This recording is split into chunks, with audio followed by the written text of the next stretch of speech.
Lord, I know good things will happen today. Lord, thank you for today. Thank you for another day. Maraming salamat sa bagong pagkakataon na ibinigay niyo sa akin.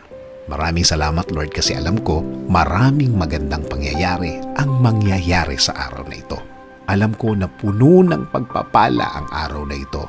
Maraming magagandang pangyayari ang ibibigay niyo sa akin dahil alam kong patuloy ang pagbibigay niyo ng magagandang bagay sa aking buhay. Mas maayos at mas tama kesa sa mga nagdaang mga araw.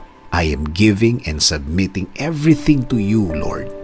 Ikaw na ang bahala sa aking araw-araw.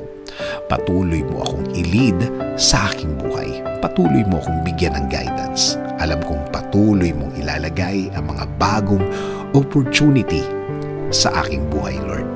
Sa iyo ko palagi titingin, sa iyo palagi ako magfo-focus at hindi sa mga mahihirap na nararanasan ko at hindi sa mga sitwasyon na nasa harap ko.